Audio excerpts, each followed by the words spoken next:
Well, greetings. How be ye on this fine and beautiful day? My friend Andy says hi.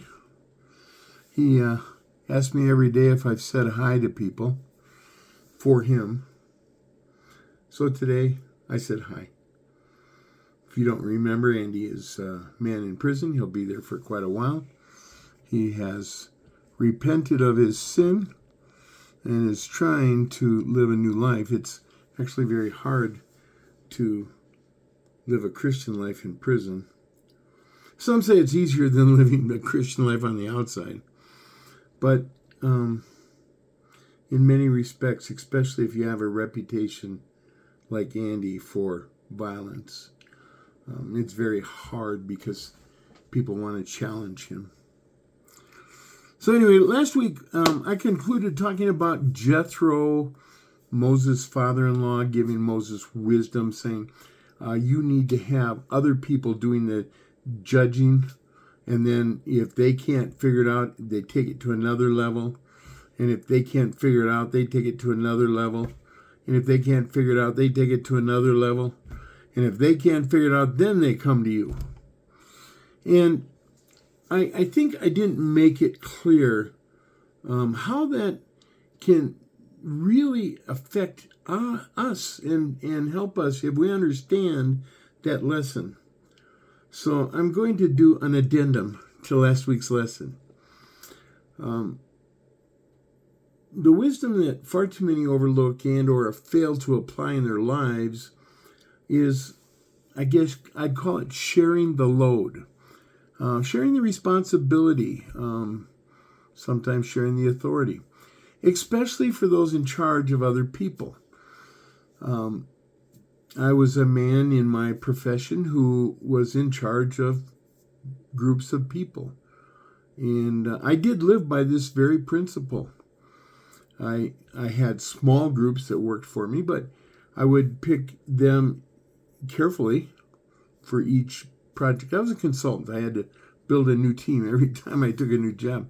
And I would find their strengths, and then I would hire them and let them work in their strengths. And I didn't supervise. If they ran into trouble, they brought it to me. Well, Moses had millions of people, and so this is a much bigger problem. So if you're a boss today, and you're, like the president or vice president or whatever of a big corporation, and you have 10 people that report to you, and each of them have 10 people to report to them, and each of those have 10 people to report to them, and each of those have 10 people to report to them, you got a lot of layers. That's the way it should be done. Unfortunately, far too many bosses they don't do that. Doing that can take away a lot of your stress, gives you more energy. And then when things go wrong, which seems like that happens a lot in life, you'll be available and prepared to deal with those issues. And that's your job as the big boss. It's not to do the daily, sweeping up or picking up trash. I think a big boss should do some of that, but that's not his job. It's too many bosses, in my opinion, and I've worked for some of these, tend not to share anything. They try to make themselves, and one actually told me this, I don't share in what I know because I want to be indispensables to my company. And that was sad to me. I always took the opinion, now he was a permanent employee and I was always a consultant, so I took the opinion that I try and work myself out of a job. If I can make it so that everything's going to run smooth, I've done my job as a consultant. I guess he looked at it differently. Anyway, so we're at Mount Sinai. You can read about this in Exodus 19 to the end of the book, chapter 40, and the whole book of Leviticus 1 through 27. We're not going to cover that all in this lesson. Now, most Christians know that Moses led the Israelites from Egypt to Mount Sinai. I'm going to throw out a whole bunch of things that I don't think you know. Things that I have not been taught. I had to learn for myself. But did you know it was around 3 months after leaving Egypt before they reached Mount Sinai? It isn't like a hop, skip, and a jump, people. 3 months. Pretty close to 3 months. And remember what I've said multiple times, not just in these lessons, but in others.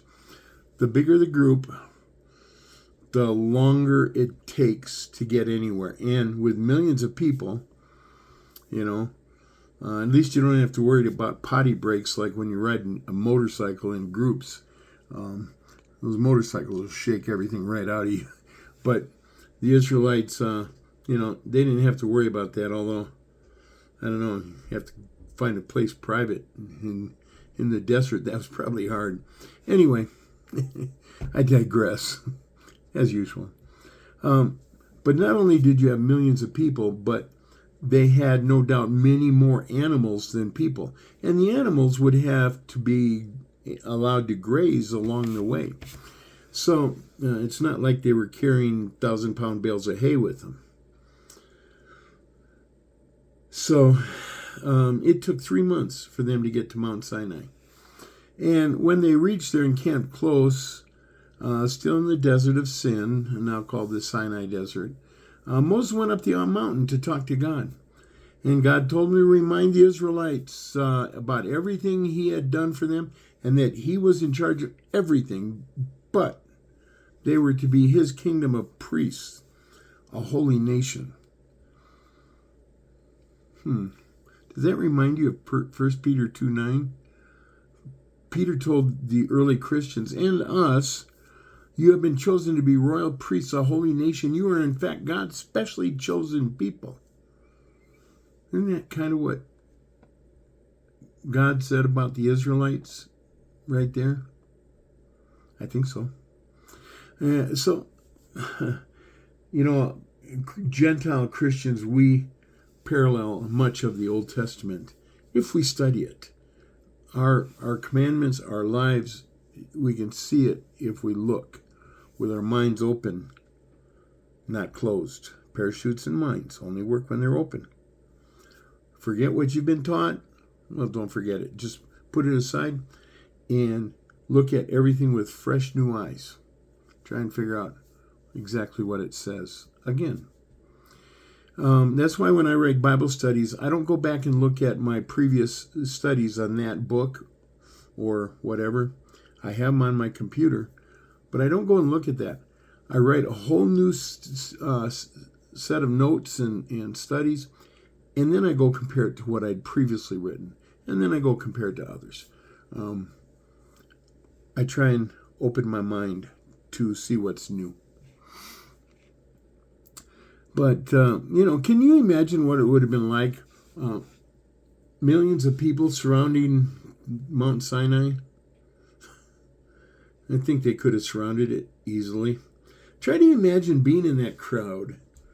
That's what I call experiencing the Bible. And I've done this before. Try to imagine yourself as one of those people. Imagine yourself as one of the elders, or if you want, and you're a woman, you might imagine yourself as the wife of one of the elders. Or maybe Aaron's wife, or Moses' wife, or maybe you want to imagine yourself as one of the children. I don't know. One of the elders, yeah. Oh my. Anyway, the people said they would obey God. So Moses went back up the mountain after he'd talked to them there. And God said he'd surround Moses with a dense cloud so the people would know Moses was talking with God. And God gave Moses more instructions for the people. And I'm not going to go into all the laws and instructions. This is about Moses, this series. I'm struggling to keep on focus, well, as much as I do. But Moses talked to God, and then he went back down the mountain to tell the people what they needed to do. And so the people got ready for the third day there, and on that third day, there was a thick cloud over the mountain with thunder and lightning. Smoke was flowing up out of a fire. There was the presence of God right there on the mountain. The people were terrified, but Moses led them to the base of the mountain. And Moses spoke, and God answered. It doesn't tell us, did the people hear God answer? Well, anyway, God told Moses to go to the top of the mountain. And then God told him to go back down and tell the people not to push their way into the cloud to try and see God. Because if they tried, they would die. And God said, and when you come back up, bring Aaron. So he went up the mountain. God says, get back down there, and then come back. So I want to talk about Mount Sinai for a moment. Things I bet you've never been told. Moses went to the top of Mount Sinai 7 or 8 times. Nobody's quite sure, and maybe he didn't go all the way up on some of those. I'm going to say 7 times. I've done my own counting. I'm not going to argue if somebody says 8 times. The Bible doesn't give us exacts on at least one instance. But I want you to think about this. The base of Mount Sinai is around 1,500 feet above sea level. And Moses had to climb to the top? How high was that? What do you think? 1,000 feet maybe? Oh, we're not talking a Wisconsin mountain, which is more like a molehill. 3,000 feet. No, not like the Appalachians, people. The top of Mount Sinai was 7,500 feet above sea level. If you can't do the math, that's 6,000 feet from the base to the top. Moses is over 80 years old now. Probably 81. No, we're pretty sure of that one. And the mountain is made of granite. And it's not an extreme climb, but it's not an easy climb. And the rocks tend to have sharp edges, if you know granite. And in Moses' day, it's unlikely there were paths up the mountain. That's what tourists want.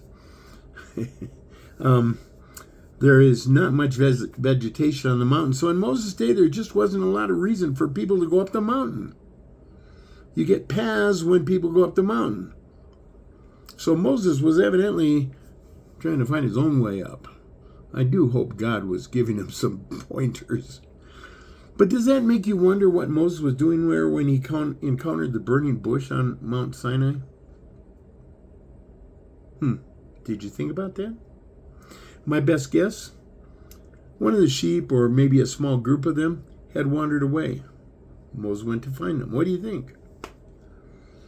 I mean, when we see pictures of Moses in the burning bush or hear stories about it, nobody ever talks about why he's there, or if there were sheep up there or what.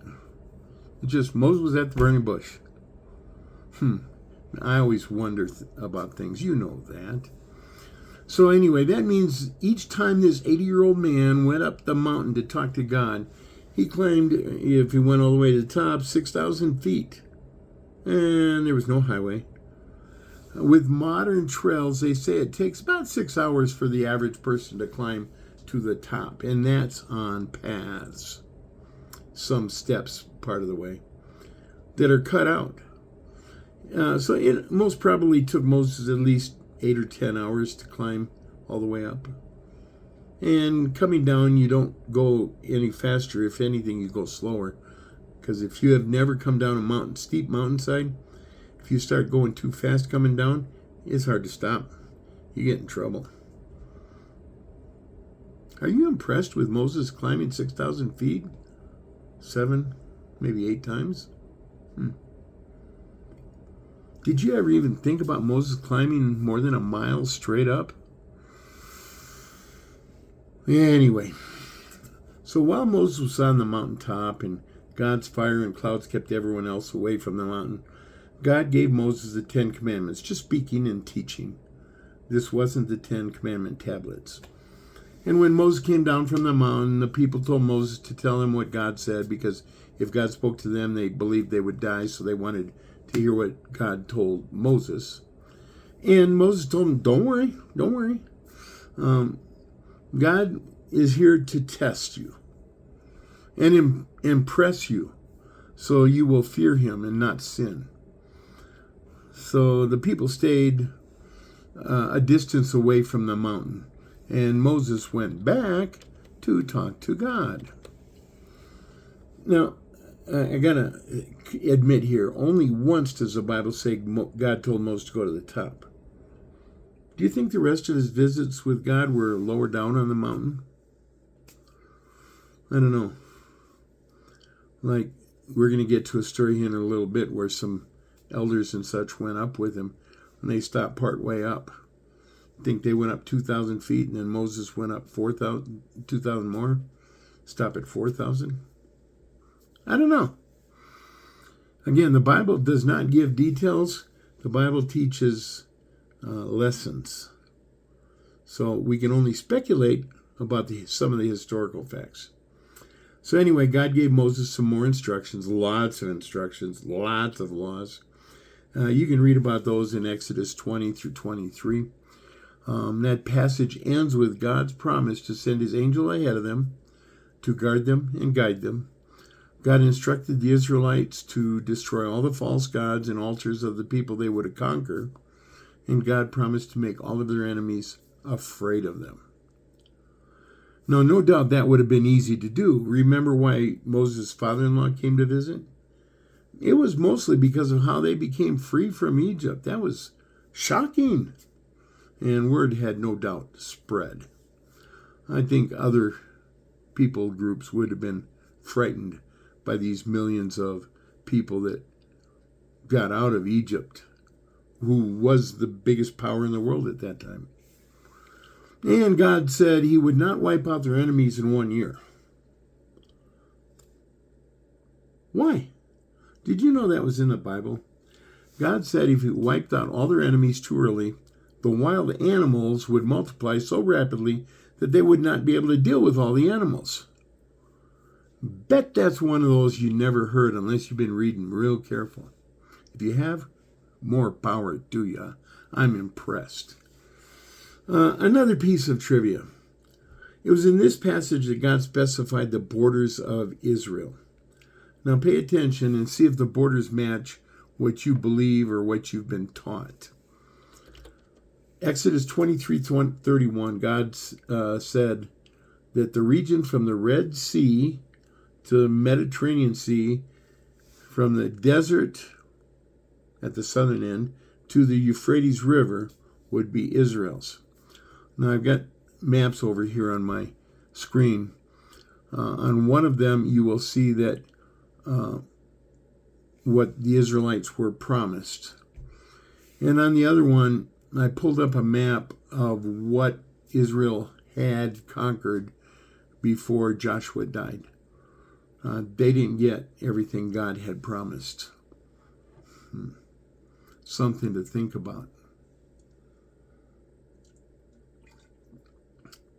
And how about a little titillation here? Yeah. Translators try to camouflage many of the passages that contain sexually suggestive statements, but this is one they couldn't hide. So what did the people of those days wear under their robes? Like the Irish, what do they wear under their kilts? The answer is they didn't wear anything under their robes. And we know that because Exodus 20:26, God told Moses that no one was to go up to his altar on steps because that would expose their genitals to God's altar. Our translators sanitized that as much as possible. I unsanitized much of it, but it's the Bible. I believe in speaking what the Bible says, not what the translators want you to hear.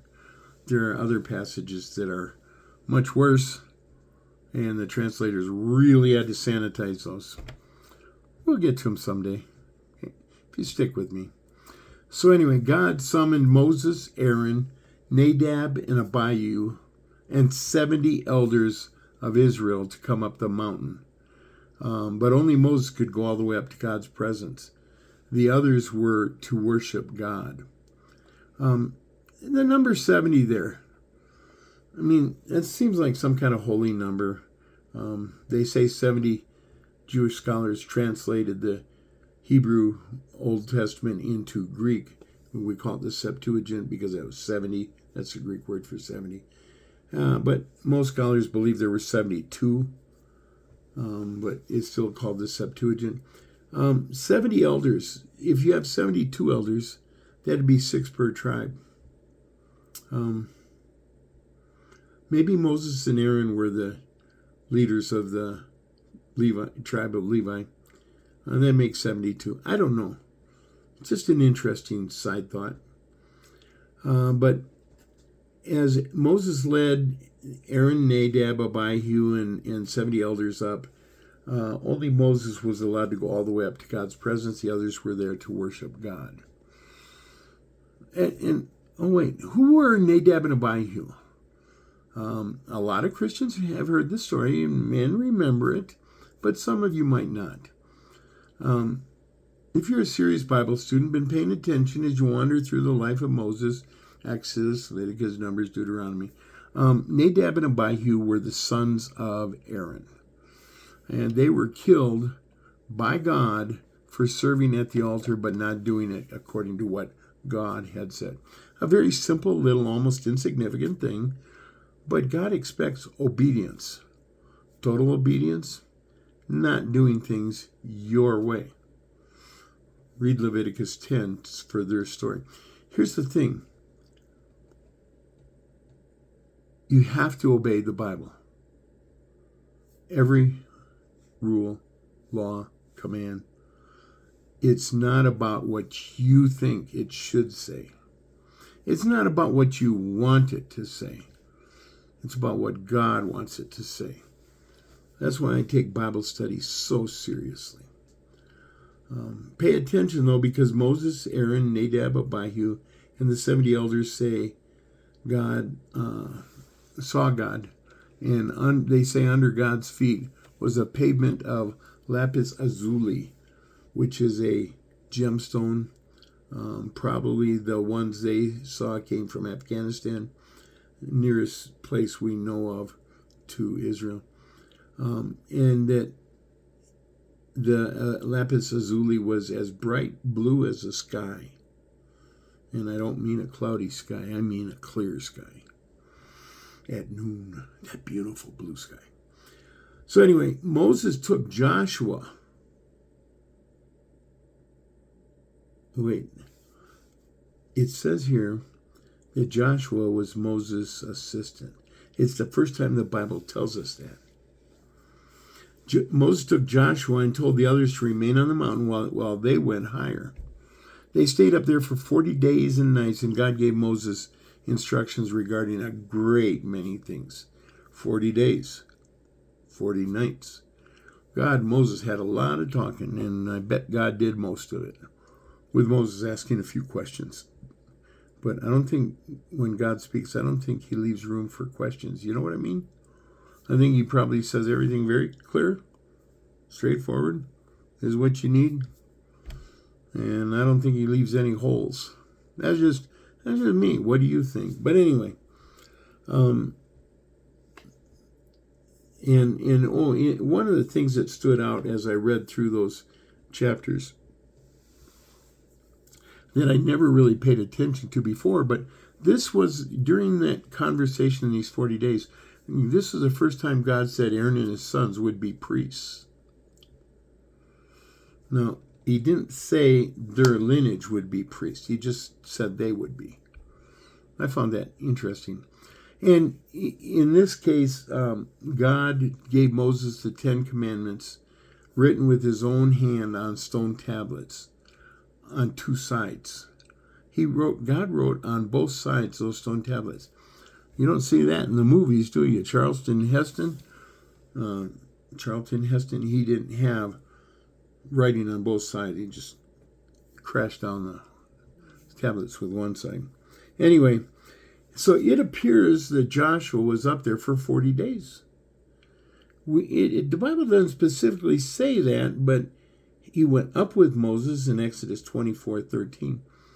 And in a little bit, we're going to see that when things happen, Joshua greets Moses as Moses comes out of God's presence. So he was evidently up there. And just a piece of trivia. Did you know how long the Israelites camped at Mount Sinai? A few days, a week, a couple weeks, a month? Would you believe 10 months? Yeah. Did you know that? So anyway, going back to Aaron and his sons and the elders, evidently they went back down to the people at some point during those 40 days that Moses and Joshua were on top of the mountain. And I say that because the Bible tells us the people went to Aaron and said they didn't know what had happened to Moses. Remember, Moses was 80 years old when he returned to Egypt, so nobody really knew him. He grew up in the Pharaoh's court. The Israelites didn't know him, and now they pointed that out. And they said, we don't know how long, I'm reading the Bible. We don't know how long the people harassed Aaron. But eventually he told them to bring home all their gold earrings from their wives, sons, and daughters. Gold earrings, wives, sons, daughters. Doesn't mention their own. Anyway, Aaron melted down all that gold and made a gold idol shaped like a calf. Interestingly, it does appear that Aaron did not do this alone, because after the calf was created, the Bible said, they said to the people, these are your gods, Israel. They brought you out of Egypt. And they told the Israelites, the Hebrew text there used the plural word they. I verified that with 7 different texts. They all agree. It's the plural word, not just Aaron told the people. A few English translations say that. Aaron told the people. It was they told the people the gold calf was their god.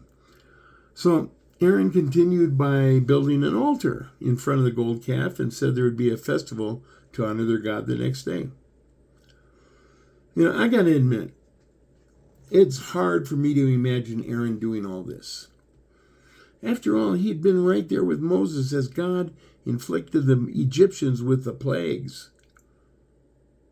He saw the hand of God at work. Miraculous work. What do you think happened to Aaron? I don't know, but God didn't strike him dead, so God still had use for him. But that was when God, that's going on down here. Moses up here, and God tells Moses what the Israelites are doing, and he said, I'm going to kill all the Israelites and start over with you as the father of a new nation. Moses pleaded with God and persuaded God to relent. He made a good argument. You can read it in Exodus 32:11-13. Not very long, but it was very, very persuasive. And so God kind of said, okay. And Moses rushed down the mountain with the 2 tablets of the 10 Commandments. And this is actually where we're told that God had written on both sides of them. I mentioned that earlier, but this is where the Bible tells us that. So Joshua must have been waiting a little ways away from God and Moses, because when he saw Moses, he told Moses that it sounded like a war down below. And Moses told him that it was not shouts of victory or defeat, but it was singing. And when Moses reached the camp and saw the calf God had told him about, he saw the people dancing, became so angry he threw the 2 tablets down and shattered them. Remember, the rocks on the mountain were granite. They'd shatter anything. Then Moses took the calf, he ground it into powder, scattered it on in the water, and made the Israelites drink that water. But he wasn't done yet. he went to Aaron and asked, "What did the people do to you? How could you participate in such a grievous sin?" So Aaron did what most people do. Well, what Americans are so good at doing. He lied. I have people that come to me and say, "I have trouble with lying. You talk about not lying all the time, but it's so hard for me to not lie. I lie for no reason." And a lot of people have that complaint about themselves. They say they lie for no reason. If you're one of those people, you can stop. It's just not easy. But anyway, Moses, that's not my notes. That's a freebie. I'm almost done. I know that's 30 minutes, but I'm almost done. Moses said, "Come on, man." Or Aaron said to Moses, "Come on, man. Don't go postal. You know these people tend to do evil." Just like Aaron. "They wanted me to make gods for them because they didn't know what happened to you." And are you ready for Aaron's defense? It's going to be good. The great finale of Aaron's defense. "They didn't know what happened to you, so they wanted me to make gods. I told the people give all their gold jewelry to me, and I took all the gold jewelry and I threw it into a fire, and this calf came out of the fire."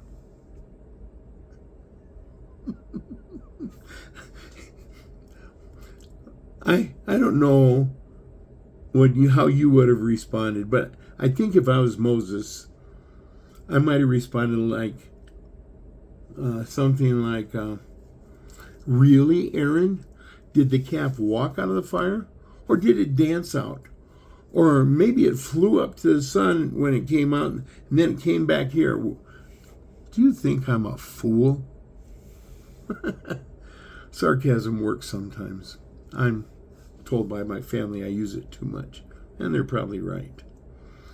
So anyway, Moses stood at the entrance to the camp after he confronted Aaron, and he said, "Everyone on God's side, come here now." The Levites rushed to Moses, and he told them, "Take your sword and go from one end of the camp to the other. Kill your brother, your friend, your neighbor." And the Levites did exactly that and killed 3,000 men that day.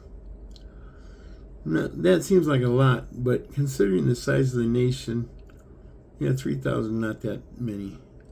Oh, tragic.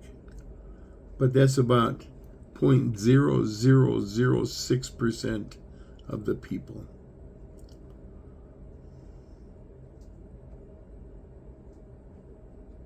That's 6/10,000ths of the people.